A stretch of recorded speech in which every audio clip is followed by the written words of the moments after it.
Let's let me scroll up and see what the first one was.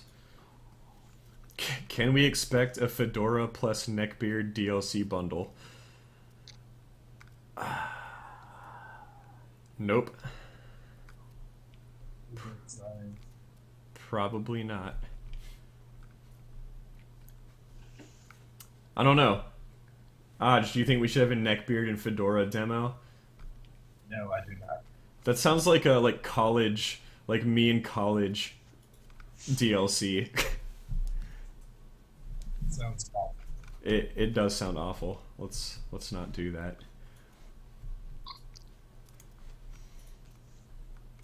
Harry had a question. Where did it go?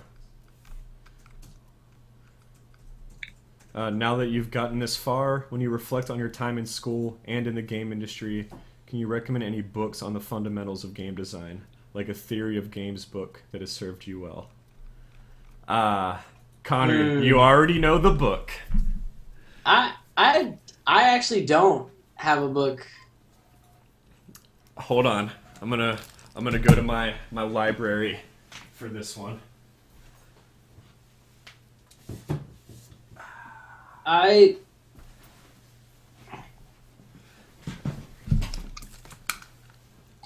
right. Yeah, Connor, you're gonna laugh when you see this probably. It's gonna be on a 20-second delay, so. But this book right here, Rules of Play. I do remember that book very well. I still have that one. Me too. Look how sun bleached it is. It was in the back of my car for like 2 years. But thinking back on it honestly, I can't think of a book that really taught us how to do game design better than just going out there and actually doing game design. Playing games, making games, testing games, really just being involved with peers who are involved with the game industry or who have a passion for it just as much as we did. Yeah, I agree with that. I mean, it's an experiential thing. I feel like, Connor, correct me or fill me in if you had experiences like this too, but I mean, I know as a kid, I was always taking board games like Monopoly and whatever board games you play as a kid when you're growing up, and was always changing the rules to try to make it more interesting. And looking back, that had a bigger impact on it than probably like reading any books. Like Connor, did you find yourself like changing up anything as a kid, like an intuitive kind of, you didn't realize you were designing games, but you were? Yeah, I was very much the same way. I played board games all the time and would take pieces and make them do different things or change the rules. And, I honestly think if you take a look at video games and you look at some of the bigger innovations of games, I mean, it was just something that was done. It was somebody who had a gut feeling and a passion for games. Ironically, you can read about this in books later, but they would just go out and they would do it. And it was through a lot of trial and error with making games and coming up with the right kind of design. So I just say go out there and get it done and do it. Yeah, Ajani. Me and my brothers, our first foray into game design was actually, we didn't even realize at the time, but we used to play tabletop games. So we take our G.I. Joes and Legos and build various structures and machines and armies on each side. We'd also take army men and basically all the stuff that we could stand up and knock down. Then we would take the little shooting bazookas from. Wow, your typing is super loud. Please type quieter. So we would basically set up. We put the little toy guns next to the character and shoot at whoever we had line of sight with. So basically, when you play Warhammer or any other tabletop game, you get a ruler and you see if it's within range, and if you have line of sight. Well, we would actually just do that with the little guns that come with G.I. Joes or whatever. We press down and shoots a little crappy missile, and that's how we would play. Like we would spend hours playing army games like this. And you could move at a certain amount of space, or you could or couldn't move certain types of characters. So that was pretty sweet. And I think that's that and just live action role-playing games that we used to play as kids outside in the backyard. Yeah, I agree that I mean the foundation forms like early in childhood. I think for a lot of game developers, it's and I think that's why the three of us have such an easy time designing stuff when we talk over ideas, and generally it just goes well. But Harry, to elaborate a little bit more, I think the book gives you like a foundation in the same way for anything, any artistic kind of focus. You get a foundation, but you're not bound to those rules. Or if you want to go into Wing Chun, it's kind of like White Shirt is all the structure, and you get into like middle rank, and there's more exploration. I'd say it's kind of like that. There's different frameworks like MDA, which stands for Mechanics, Dynamics, and Aesthetics. That's even it's a 2-page article on basic game theory, and really you could just with knowledge of that you could design structurally, but those are just basic rules. It's not something you necessarily have to follow. Next question. LS30. I understand that developer incorporated his or her mother's love and passion for life into the game. Beyond aesthetics, how exactly did that shape the game, and what parts of the game were influenced by that? Beyond aesthetics, I would say the backstory of the game is kind of loosely influenced by that.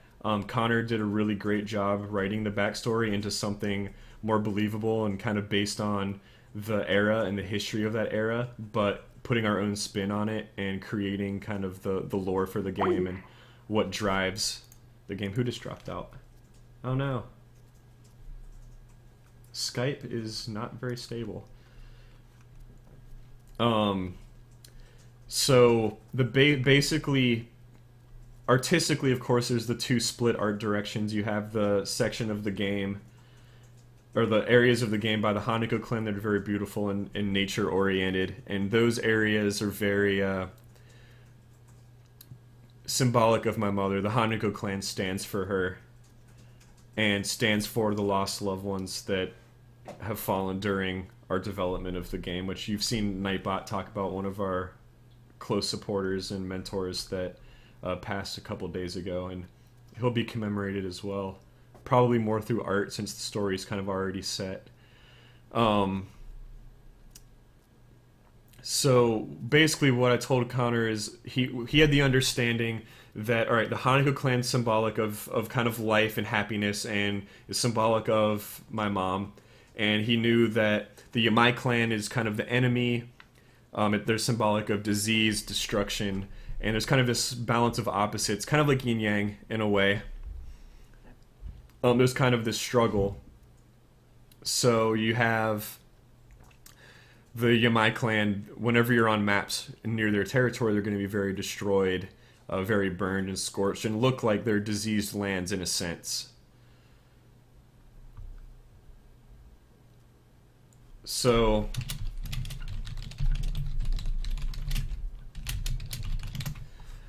basically it kind of evolved from there, and he took it and wove it into the actual lore of the game, which is more based on, he's like, all right, disease kind of has this cunning quality to it, especially cancer, and that is what she passed from. So he took that and kind of personified it in the character of this clan. They're very invasive. They don't have any mercy. But they're very cunning too, kind of like the disease. It knows how to. There's medication isn't effective on it. You kind of just have to like scorch everything. And he took that, and the personality of that clan very much embodies kind of a disease, a very invasive disease, but turned it into an interesting lore that if you looked at it, you would say, oh wow, that's a very believable story for what was happening during the 16th century in Japan. And then what we kind of did is we took the Sengoku era, which was the era where there were dozens of clans warring for supremacy and control of the shogunate. And we kind of said, all right, the Yamai clan kind of took all of them out. The Hanako clan and a few other smaller ones we'll introduce later kind of survived and were hidden away. And then the Yamai clan kind of tried to take down the emperor, and from there the Hanako clan's kind of there to save the day, and they're kind of the last limb to save Japan and keep Japan pure. So it's woven with personal relevance, but it's not directly related, and I think Connor did a good job of finding the balance there. Connor, if you want to elaborate on kind of your thought process, knowing how important the that personal relevance is to me, but also wanting it to be interesting for gameplay and for the story. Um, yeah, no, you're right. It was very much trying to find a balance between keeping the core of why you wanted to make the game to begin with alive in the story of the game, but still keeping in mind that it is a game, and we need to, or would want to, appeal to the gamers that are out there. And like you said, I tried to personify each class to the particular subject that they are responsible for. And I think we did a really good job of it. And I think there's a lot of things outside the art aesthetics that we go for outside of the game. The personal history of the game influences a lot of the decisions we make in our quests to pursue the finishing of this game, the determination to see this through to the end. So that's another big thing that we could you could bring up, and yeah. So, Yeah, I think that's fine. See, next question. I'm trying to scroll through and keep up with all the non-questions. I see a serious question. It says, "How did you balance the different classes while keeping each powerful?" And that's a great question because those are always interesting meetings for us. Maybe we really sit down for a couple. Like they usually are a couple hours per class just to develop the base of a class and not even get into specifics of moves and skill trees where we're just talking like how do they attack, what kind of a class do they need to be, and the approach we honestly took was something that kind of leads back to one of the first questions where it's one of those base philosophies that you can learn out of one of those game design books is kind of a rock paper scissor approach where we had to design the classes to still be really fun to play with, but you still need one class that can kind of take on another class. So that's where we started with our first three classes was the king, the swordsman, the archer, and the Naginata character. Right, Matt? Last part again.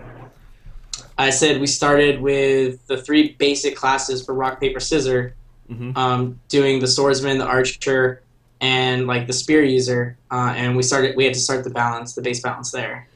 Yeah, I think that's kind of the best way to do it because, I mean, there's kind of I think a lot of studios don't really understand that because and that goes back to Game Design Foundation. I think a lot of studios and games that have a lot of characters, they get to that point where it's they're just everything's overpowered. So by nature of that, it's sort of balanced because everything's broken instead of like one thing being broken, like Force Choke in Battlefront. Yeah. Or just Yoda in general. Yes, Yoda in general. Yeah, and then I think a lot of it is after we do the rock, paper, scissors, after we have the base class and we start going into skill trees, right? We do a lot of time actually acting out the different things that we want the classes to be able to do. And then we'll spend even more time trying to come up with scenarios for those particular move sets to say, okay, here's situation A. Is this too ridiculous? Like, is he too strong? And in this situation, is he too strong? Is this situation, is he too fast? Is he too weak? What is the probability of him surviving this? So it's a lot of going back and forth and coming up with and trying to look at different avenues of, is this person too much of a beast? Yeah, I agree with that. We should probably... I almost am tempted to stream like one of our design meetings one time just to give our thought process, or maybe we could talk about it after the fact and simplify it a little bit. But we get into a lot of debates, and usually I meet up with Connor and Ajani somewhere, and we just debate abilities and theoretical balance for like hours. They could go on for 5 hours for some of them. Well, one thing that we have to do is time box it because sometimes you get into a circular argument regarding a particular ability or skill or whether or not to have it in or not have it in. Basically, we just people dig in their heels and say we should or should not do this, and then it becomes a strain on our personal relationships. So it's like, all right, you know what, we're done with this for the next so many hours because this is just not going to work otherwise.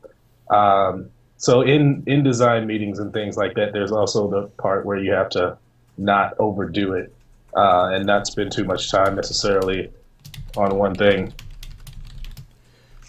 Math is also important. I mean, besides just coming up with cool moves and other things, having a little bit of a head for math and looking at numbers across a spreadsheet, I mean, that also helps you to balance pretty nicely. Looking at base attack stats and time and cost and comparing that to your other classes and how they operate. Those are important.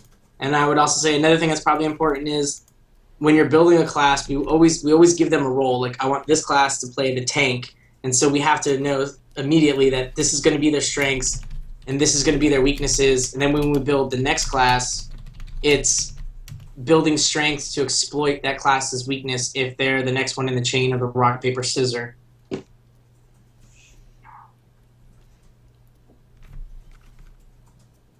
Yeah, I particularly enjoy our design meetings between the three of us because we all have very different backgrounds in games and different backgrounds in general, disciplinary wise. You know, I have an art background, like I guess a decent design background. Connor has a very good design background. Ajani has a very good programming background.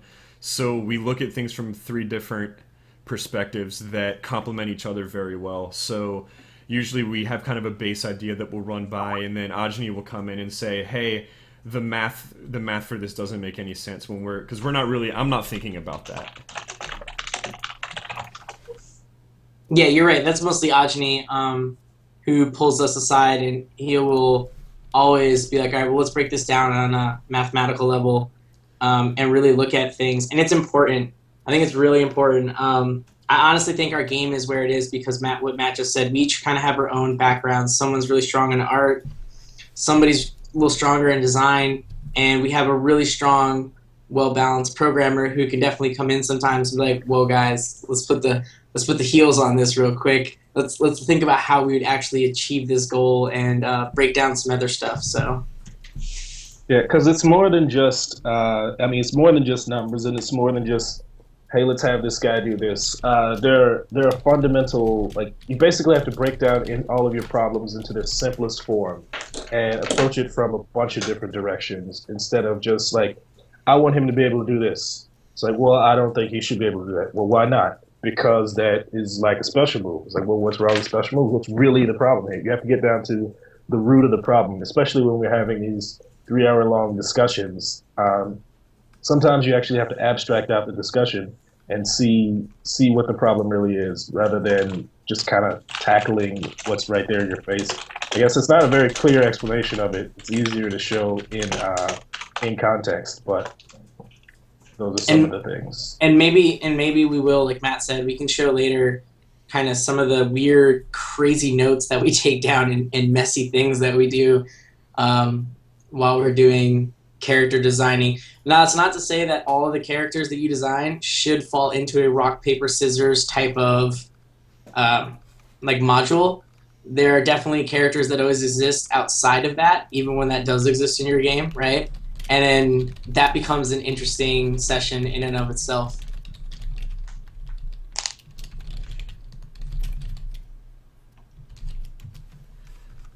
Yeah, I don't see. Do you guys see any more questions besides the?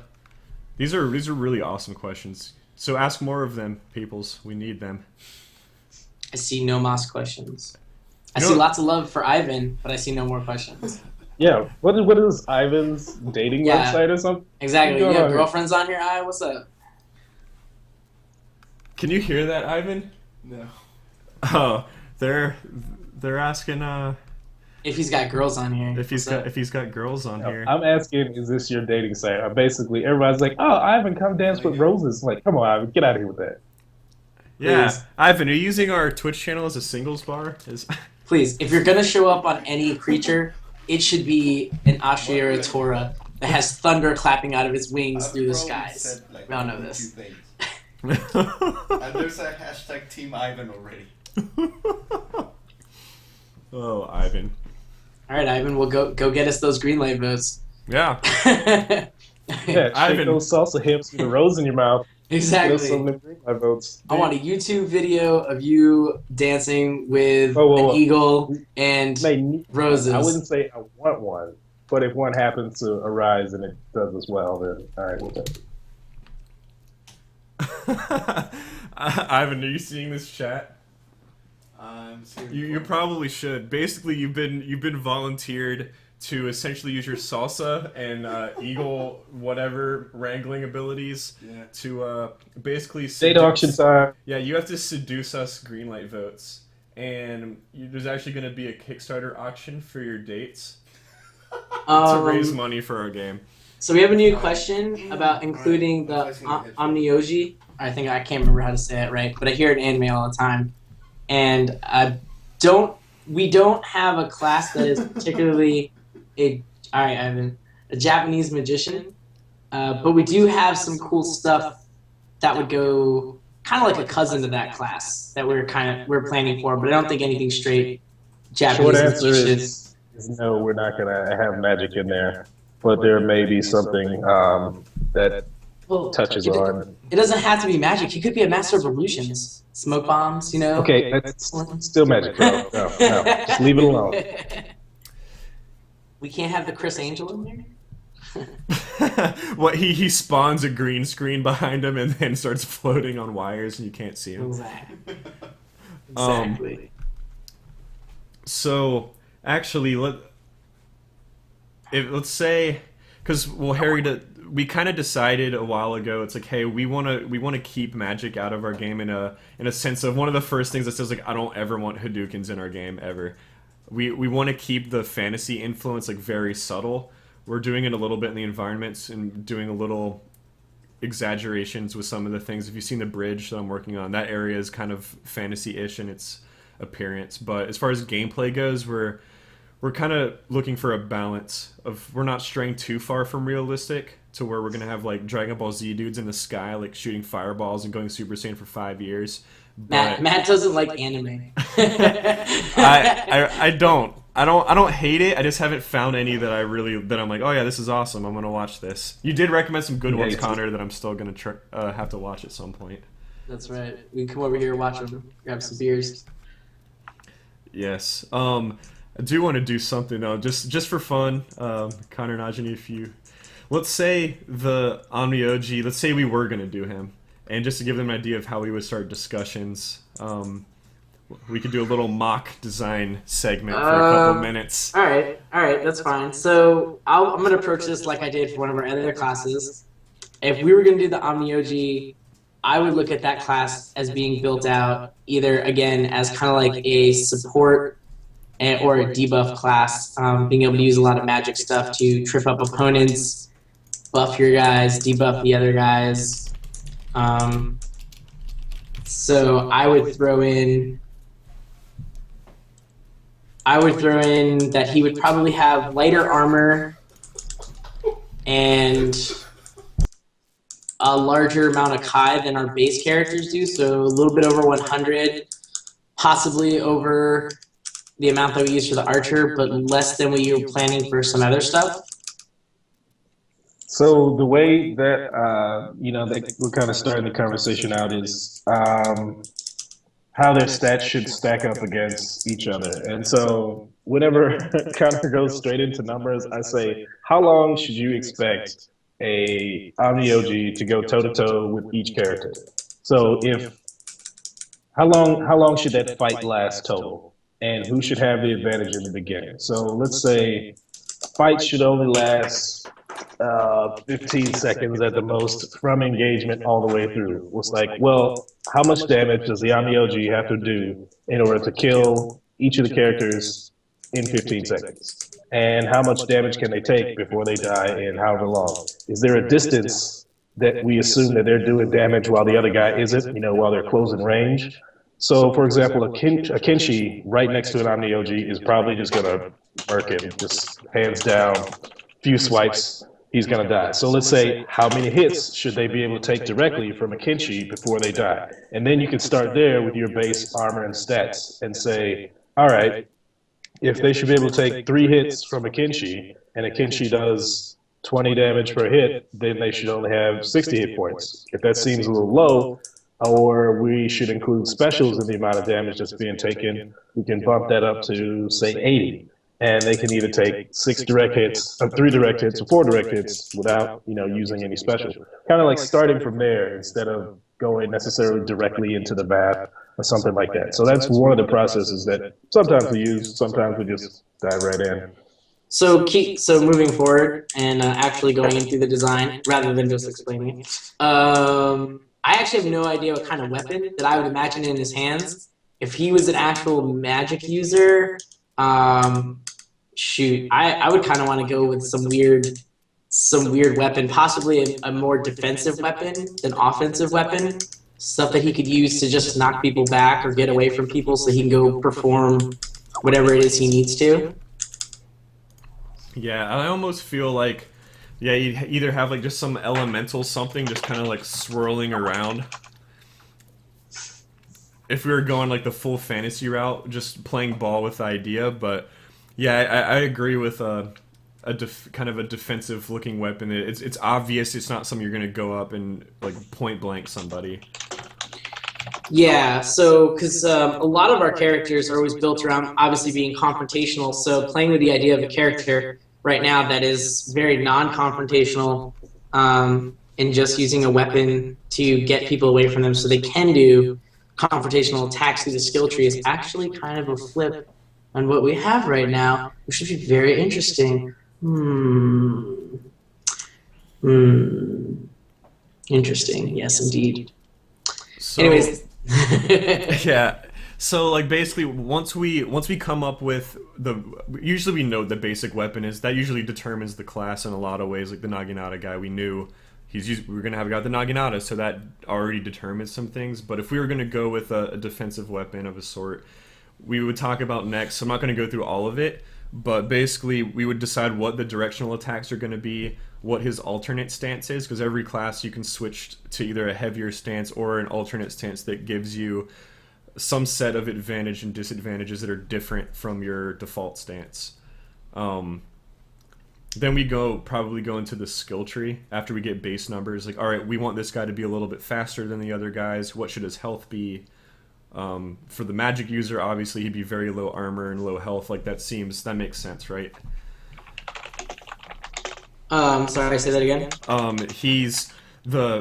If we went with a Japanese magician, he'd probably be like low armor, a lot of Kai. He'd probably have the most ki in the whole game. He'd probably have like 150. It depends how we. So this is where we would probably get into. It depends how we want to roll the whole quote unquote magician thing. Like, is he an actual magician or is he a sleight of hand magician? Like we're faking fire with like cool tricks. For example, one of the weapons that was developed in ancient China was basically an Assassin's Creed type deal where you'd have like a bamboo shoot with a bamboo rod in it and it had compressed air and you could shoot it out once. And some of the legends about monks and all that other stuff would kind of be more, exaggerated sleight of hand tales. So it would depend how we want to approach the character, either actually doing magic or some weird things to fake what could be considered magic.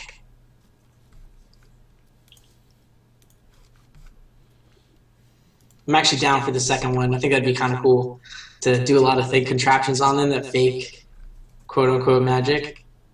Yeah, I think if we were going to do it, if we actually committed to that, I think that'd be the best direction without having to do like, oh, he's an actual mage with fireballs and stuff. So if that was the case, I would actually give him maybe one of the least amounts of mana or Kai, because maybe he wouldn't need it as much, or just the average amount.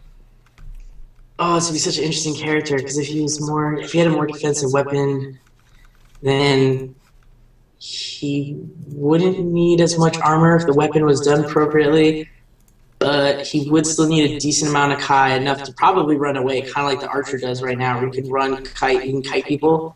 He would definitely need to probably be able to get out of situations, but not so much that he beats some of the other classes. Also, I guess we would get into. So I guess we would probably at this point get into like what we thought his actual skills would be for the class, because that would help us figure out how we want to continue moving forward with him. Like what kind of attacks would he be able to do from the skill tree, and the weapon. We'd have to decide the weapon. That would also dictate some of this. So that's kind of the general path we take when we do some when we were working on character design. And as far as balancing them with others, then of course there's discuss what skills each guy has and whether or not they're what we're giving them becomes overpoweringly dominant. And we get some playtests in there once we mock up some stuff. Should we continue down this or move on to the next question, which if we have any? Yeah, let me look. Let me look and see. The only other next question I saw was asking about if we were going to have any classes from a lady Aiju, I believe. If we're going to have any classes that do hand-to-hand combat, which I said maybe. Winky face. Yes, I follow that up with we may or may not have a ninja concept somewhere, even though he's not really hand-to-hand. He is not hand-to-hand, so... All of them are hand-to-hand since they're hand-to-hand, but they're not unarmed. Yeah. Hey, Aj, can you console command to join a third team so the three of us can play free for all? No. It doesn't let you join like Team ID 3 or whatever? I don't think it works right. I mean, you can try it. Go ahead, join Team ID 2. See what happens. I mean, there's no skin to change it to, so I don't know how that's gonna work. Well, I put the servers up if you guys want to connect, and we'll play for about like 20-30 minutes and just mess around. So actually, there was a thought of doing couple different types of ninjas, but probably not geisha assassins, because it might be weird to see geishas running around in the middle of the woods. Yeah, there was one point in our design where we did have them, but then we, like a couple years passed and we matured in our game developing abilities, and then we meaning that we realized that geishas don't run around in the middle of the woods, but there are definitely other female ninjas that would. Yes. Yes, I think we wanted at some point we want to do female classes because there's a very feminine nature to the game and the story. It makes sense to kind of have female characters, but probably not at release. Maybe after. I don't know. Who knows? Who knows what we'll do?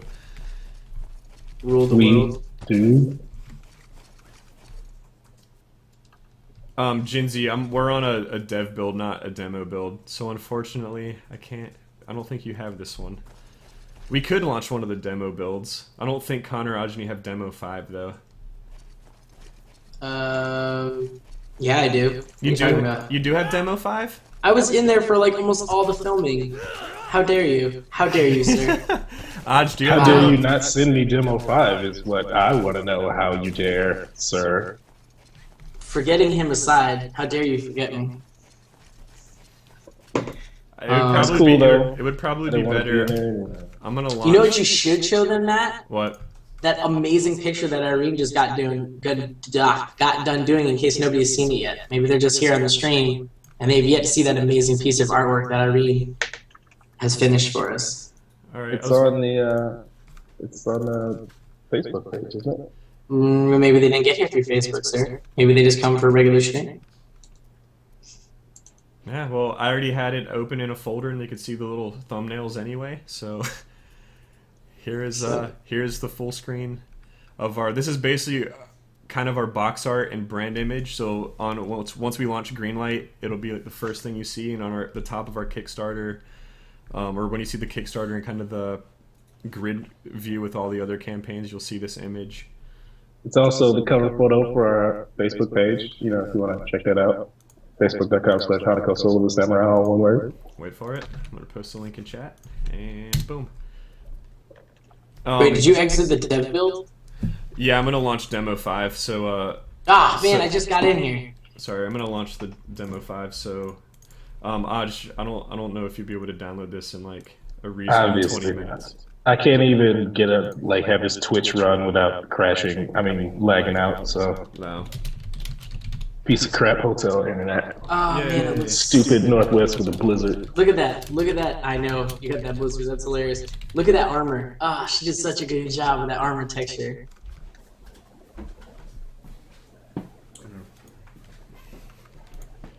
Yes. Speaking of, if you guys haven't joined the Steam community, please do that. Eventually, it'll be connected to the Greenlight once we get the stuff, or once it launches. I think it'll let us connect it. If you guys think this is great, just wait till some of the other art we have planned coming out. It's gonna be amazing. Yes. Irene, our concept artist and illustrator, she did this piece. Her website's in the bottom right. RenieDraws.com. Rini. Irene, Rini. Yes, that makes more sense. She's going to be producing 2 more really awesome illustrations like this, and basically on the Kickstarter, there's a reward tier where you can choose one of the 3 to get a full printed poster of. I want one right now. I love this thing. I'm probably gonna have to get some. She's a really fantastic artist. So if you guys go out there and support her, we're always trying to help have our other members support it as much as possible, and she's been a real big help with coming up with obviously some amazing art. Always a pleasure to work with. There's another question. I guess we could do some Q&A if anyone has questions while we're playing. I'm getting the launching demo 5 now. Wowsies or Jinzy, any of you guys that helped film, you may have this demo, so feel free to join in too. Was it Angie? What, Connor? The question is, are you guys going to have different weapons / model skins or have them customizable? I think so by the end. There's some Kickstarter rewards that we want to give away. New starting weapons are way easier to skin because they're attached to the character, and we just have to model new ones and import them basically. And then Ajani or our other programmer would set up a framework to make it easy to swap weapons from a menu. It was good. No, that's easy already. That's already there. We're not doing anything for it. Huh? Nothing. Ajani just says shh. That's not what I said at all. But yes, that may or may not. Can you get our poor force out of the Twitch window? Yeah, can you, why are you always... He shows everything. It's still in the window, Matt. Hold on. It shouldn't be now. Instead, it's pigs throw down to architects in the background. Mm-hmm. That's one of my favorite videos. It makes me very happy. Yeah, Jinzy's in here, so yeah, we'll just play for a couple minutes, and around like 11:50 we'll show it at 11:55, and then we'll count down like New Year's style.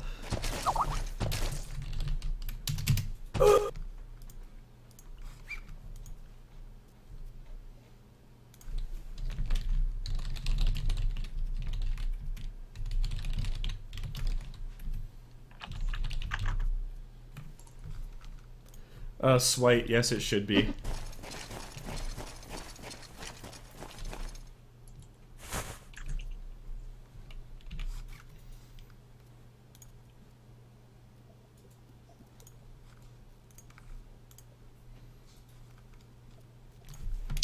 Here, Matt, here's another question. In what major ways does your game stand out from the other multiplayer team kills games out there? If I heard earlier you were mentioning the combat system and I happen to be a fervent admirer of great swordplay. You go ahead and lead that question off, Matt. Alright. I think it depends like what game you're comparing it to. I mean, as far as just if you want to say overall, like, alright, there's a lot of Melee games, how is this different? I think the combination of mechanics, starting with basic combat, start to differentiate. If you look at a Chivalry. Alright, chat, I need you on this one. How would you compare Chivalry to Hanako? Based on your Hanako's way better. Ooh. No, wait, they know what to say. They know. Just actually Swite said somehow it said he's now playing on Steam Chivalry but Fun when he loaded up Hanako.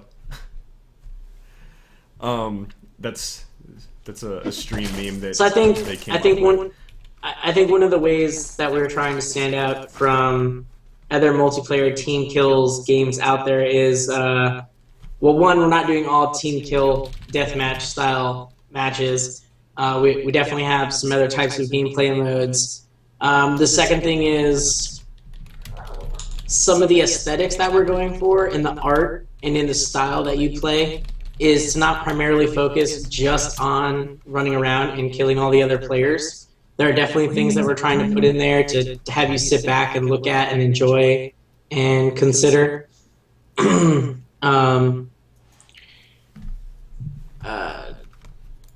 Yeah, so I think those are just a couple ways that we're trying to break away from just, I guess, the mainstream or the regular coming out team deathmatch type games.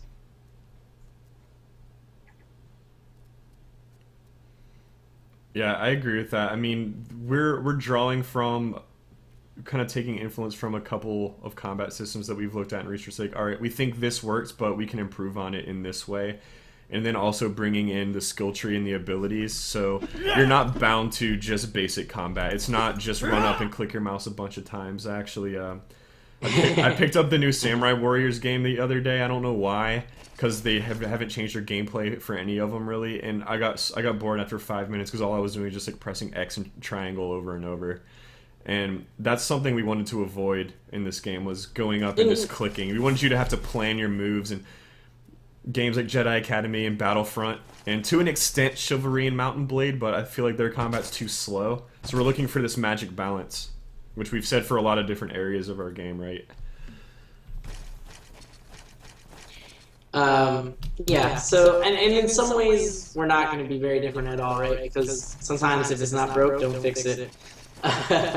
It works for the dynamic and the aesthetic that some things need to exist. A couple of things, though, that we're really proud of, that I think we're really trying to push more on was like a prettier aesthetic for our UI, more intuitive UI, so we're not trying to clutter the screen. We're really playing a lot with colors and design for those kinds of things.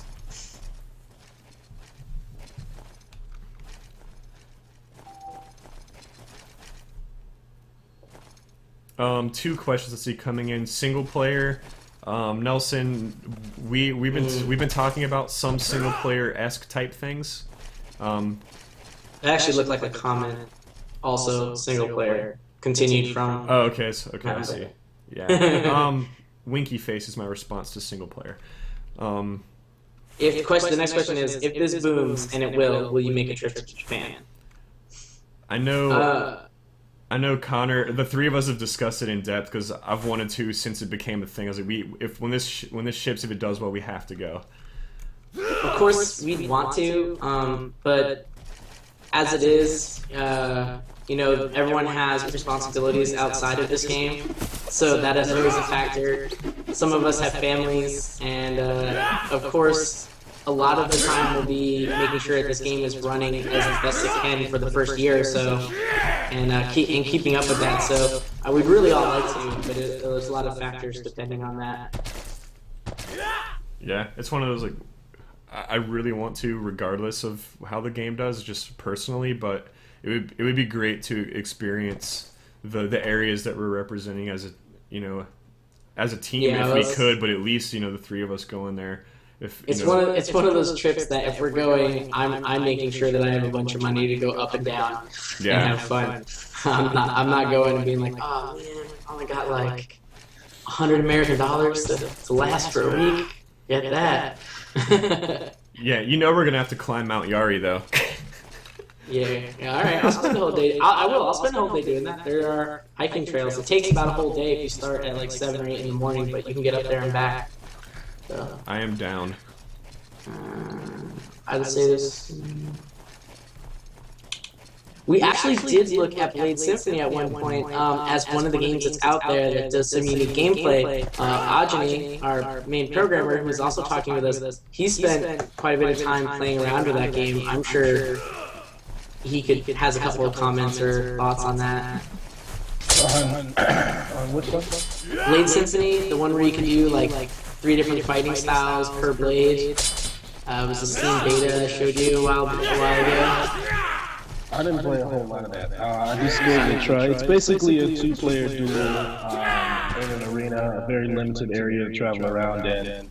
So it wasn't really something I spent a whole lot of time in. It's very much based on range and timing. But I mean that's what a duel is anyway, right? When you're fencing somebody, you got to make sure you get in and get out at just the right spots in order to get those strikes. It's a pretty decent dueling game, but it was just not something that I spent a whole lot of time on.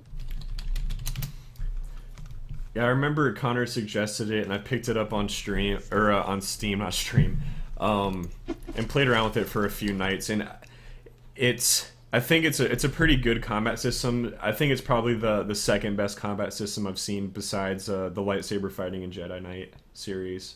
I still think that's the de facto standard to me of melee systems.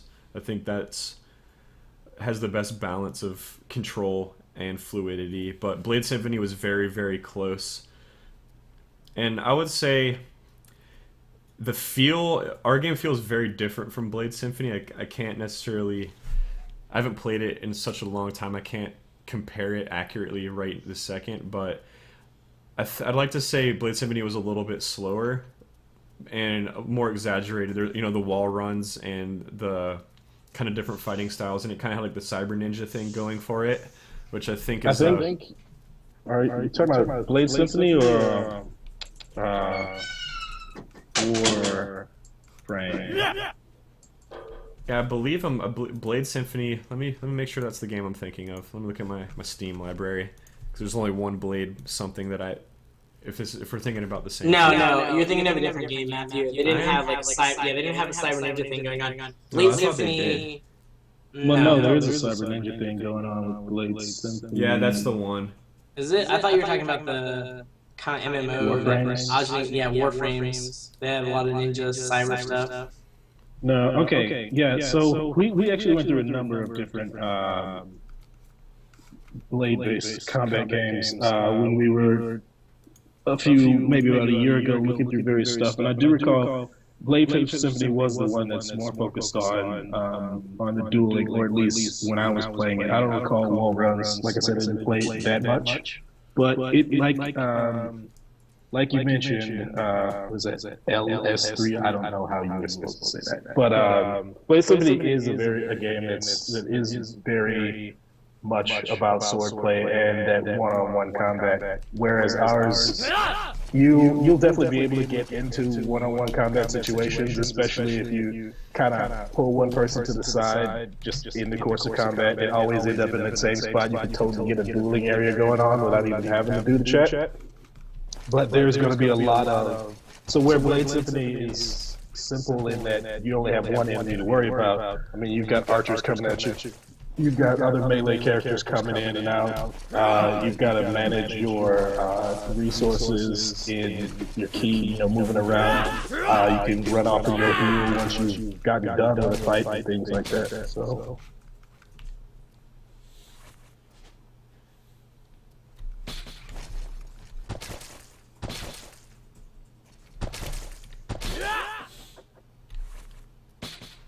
Yeah, I'm trying to think. To elaborate on that too, I think when we made originally in our design, we didn't have like any concept of abilities or skill trees, and I think bringing that into the design really started to separate the combat system. But we said, we don't want it to be a MOBA where your entire survival is based on timing and executing your abilities and managing cooldowns. We wanted them to be something that supplements combat. Maybe it's something that you finish off a fight with, or it adds another level of kind of resource management, but it's not primary, or maybe you use it to initiate and then go into your basic attacks, kind of like you're probably seeing in gameplay where a lot of times we're trying to initiate with that particular move. It's kind of a dash charge move. And what the wall? There wasn't actually a question about the wall run. He was just making a comment about how he liked the likeness of Blade Symphony. We do have another question asking if Impact Games plans on attending any conventions this year to promote the game. And we do actually have plans for it. I would not say, I don't know which ones we will be at. I don't want to make any promises. But we are making plans to try to be at a couple different things, I think, to promote the game. Yeah, I mean, we submitted a video to Epic to exhibit with them at GDC.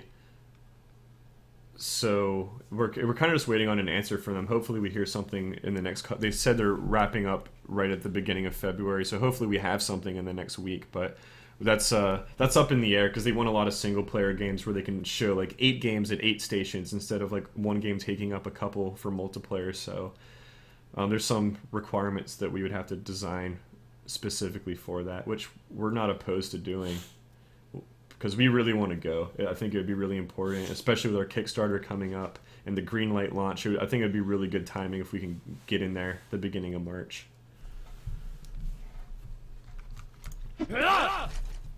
Oh, we're heading on 20 minutes, people. 20 minutes.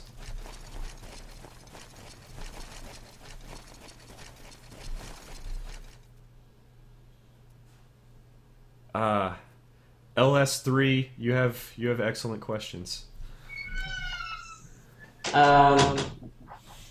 I'll take that Okay. since I do those. The map is it's not huge. It's pretty big. It's not huge, but we were expecting no minimum of at least 8 on 8. Yeah, I think that's probably a good minimum. A good minimum, and you'd be surprised when you get in there and play. The map might look pretty big, but between the ability to sprint around, it's not actually as daunting as you may think at first. And there are, particularly in this map, a couple sections that people have really come to love being around. So even if you're only in 8 on 8 and the map is pretty big, you'll find those sweet spots where everyone's congregated to get some fighting going on.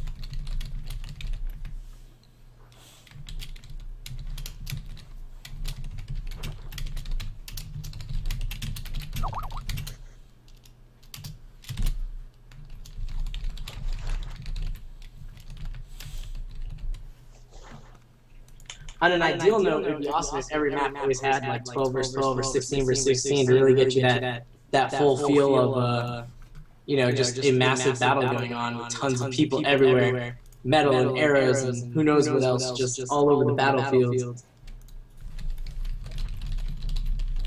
Yeah, I agree with that. That's been a particular challenge. Is we're designing these levels that are designed for like 8 on 8 minimum, with an ideal of like 16 versus 16, and we can't. Our team is like 12 people. We can't possibly even test that internally. So it's except with bots.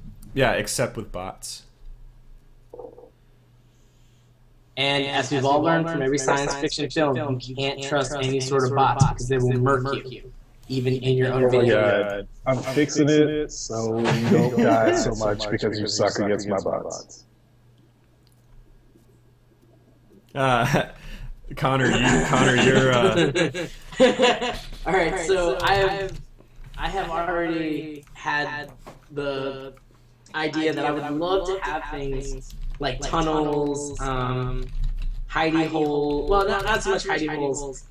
We do work on, and I try to produce in every level some good, I want to call them like vantage points or hot points for people like archers. There's also a cool mechanic that we're introducing later, and we'll probably, I think, talk about it more in a dev update that I think will really help with stuff like hidey holes and other things like that you guys, I think, will really like. But as far as making tunnels and all that kind of stuff in the Unreal Engine and what we need to do, it can be a little interesting and tricky, to say the least, between me and Matthew here, to try to get that down, looking just perfect and working just right. Correct me if I'm wrong, Matt. Yeah, it'd take some effort. Yeah.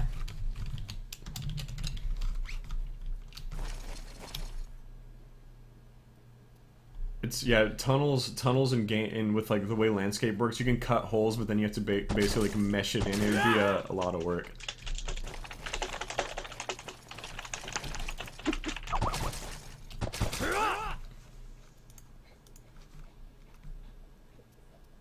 Yeah. All right. Well, all right. So Ajani said no, and I said yes. All right. Well, that's a 2-1. You know what? That's cool though. All right, ILS. Well, okay, so it's a technical implementation that is not fleshed out yet. I would just kind of like to wait until we get that sorted out. So you're saying you can't do it? I'm not saying we can't do it. I'm saying that we should discuss this a little bit more. So you're saying that you don't have the skills? So they want to talk about something, and I want to shelf the conversation. But you know what? Go for it. No, we'll shelf it. That's fine. We'll wait till later. I want to be able to show it, so that's fine. We can wait. But it'll be an awesome surprise if you guys are really like it. It was designed in mind for characters like archers and other stuff. I think it's an awesome solution we came up with as a team. So we just got to try to implement it now. Yeah, I mean, there's a pretty decent growing list of like, here's things we want to do in our levels that are interesting, that mix it up from like a typical team deathmatch or a typical kind of multiplayer gameplay where there's not like a whole lot to do in the levels other than fight other people, or like kind of, I mean, one of our key points really is taking advantage of your environment, and which you'll see glimpses of that, at least prototypes of that, in the video premiere in a couple minutes. OMG Tofu, yes, right at midnight it will be live on supportus.hanakogame.com. Will take you straight to the green light. Unless, I'll be so mad if we press publish. It's like, alright, you have been submitted for approval. Please wait 24 hours. I'd be like, oh. Nah, man, it's gonna be the Lizard Squad. They're gonna come in and hijack everything. So yeah, we will need all the yes votes in the land.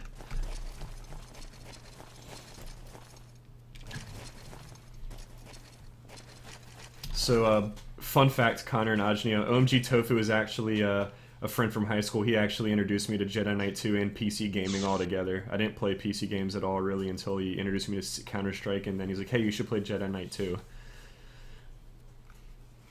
Oh, Matt, good thing you had friends before us who could teach you to play games, because you're terrible. Fun fact, I beat you in Battlefront 2. I will beat you in other Star Wars games as well. Jedi Knight, you think you're gonna Oh my god, Jack, that question.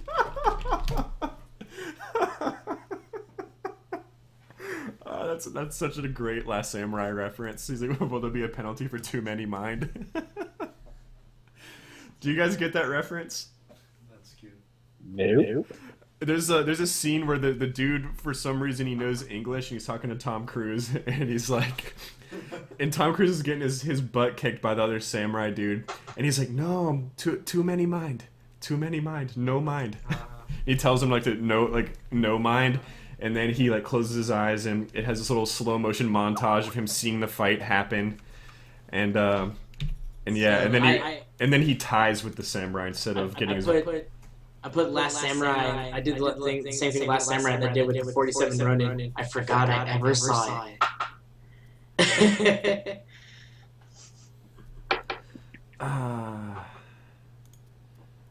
So do we have anyone on the chat that's not in the US? Any EU people? Just kind of curious. Or South America, or Asia, Australia. Yeah, you know, those other places. But I definitely know, I think we have some followers from the EU. Speaking of that, Swite, I got to give you a shout out because you tweeted that you set your alarm to wake up at like 6 a.m. your time to watch this. So, props. Or the rest of Europe. The rest of Europe is also welcome. And Jinzi too. I know you're in Germany. Oh, well, thank you. Yeah, I just wanted to actually go out and say thanks. That means a lot. I know that right now you guys are on some crazy time zone differences if you're across the seas. So, very much appreciated that you're here to do this with us. Yes.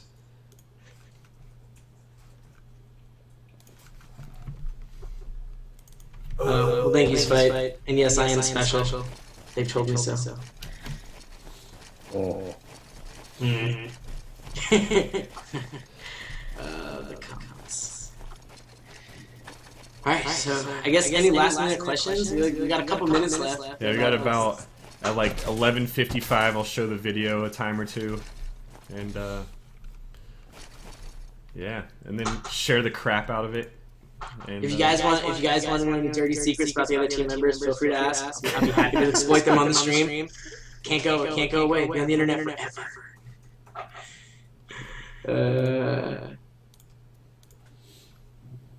Oh, well, thank you, lady, because book reading time is very important. It's very important. I support book reading time a whole lot. Also, Ajani, I finished the book today. It's a good ending. I'll send it to you.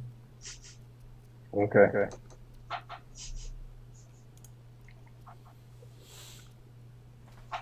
Oh yeah. There are no dirty secrets. All of my secrets are they're secret, so nobody knows, and none of them are dirty. Anyone else? Whoa! Hey! Listen, guys. I'm just saying. What happened was organization game for some reason or another. I'm not gonna go any further with that because I don't know who's in proximity, but you know. Don't worry, I have my headphones on. Listen, what happened was my other pants. Oh, Lady IG, that's a great scene. It ends. All right, that is the thing. Some people don't like the ending, but the last results are the best results. I had mixed feelings about the ending, but it was a fantastic series. I'm not Navi. Why am I Navi? You said, hey, listen. That's hilarious. I have to wear glasses too because I had to. I'm reading books in my bedroom with a flashlight at night too much. Just ruin my eyes. Yeah, or he has old man eyes, but hey, you're doing this. just playing.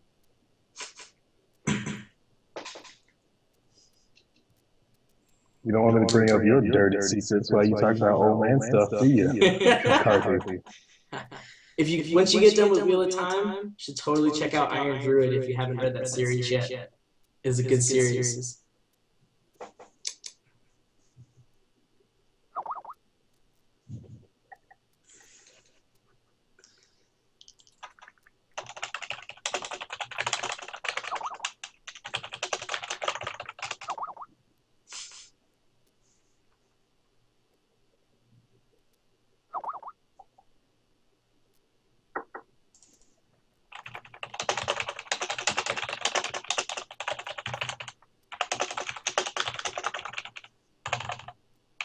All right, so we got 10 more minutes.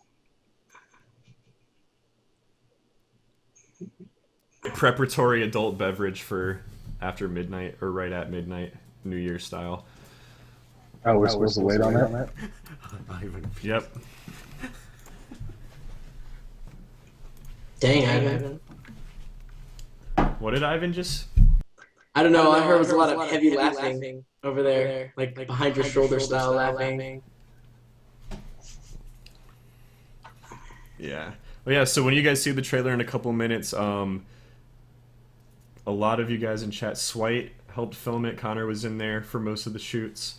Wowsies, who I think he left a little bit ago. Jinzy, one of Jinzy's friends, who I only know as Skylar. And it was a lot of work, and it was a lot of fun too.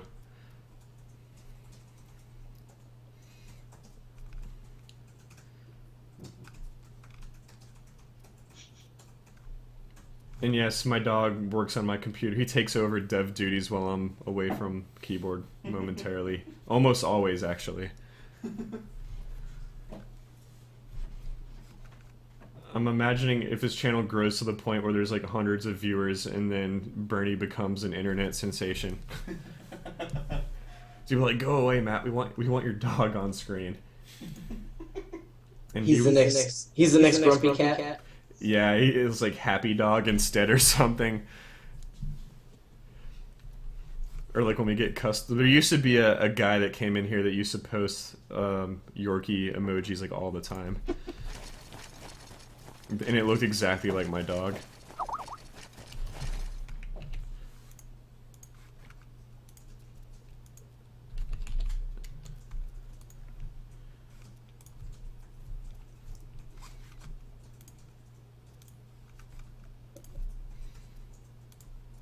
Is Ivan hugging himself in the background? No, he might have been before. I don't know. What? Hugging yourself in the background. No, I'm not that conceited. I was probably just crossing my arms. What's up, M. Blake? W. That's Balake. No, beat me to it. M. Balake W. Beat me to it. I dislike you a lot. That's okay. I'm not a huge fan of you anyway. Now your Gundams have to die. Oh, well, your French is Ajani. Go. I'll burn it next time. Put all your toys in the oven. How about that? When I get home, No, put them on I tray, just put them in the oven, and make you a plastic plate out I of just that. got cereal yesterday. Don't do that. What? I got cereal yesterday. You don't even play Diablo. Why Yes, are I you do. so obsessed with cereal? Wow, You don't even yes, have I Diablo 3 right now. You know what? Let's not do this right I now. had the first two. Does that not count? No, it doesn't. Oh, are you jelly? I was gonna get you Diablo, but then I decided not to. How would I'm you- sorry. Yeah. Whatever. You guys argue like how I imagine siblings arguing. I don't know what that's like because I'm an only child, but that's what it Well, I already reminds me have of. two, so I don't need these from you, Connor. I was actually very conflicted, sir, because I was like, should I get the Diablo for him? I was very conflicted. They even had Lisa, if we streamed like half of the times that we hang out, it would be good times if this is entertaining because we're because we know each other from before, sort of. I guess sometimes. I don't know if I can handle the amount of stardom that I would attract, so we keep things private. I'm sorry. I'm just too busy for you guys. Sleeping. What, you snitching, dog? All right. And all right, guys, I'm gonna ring that.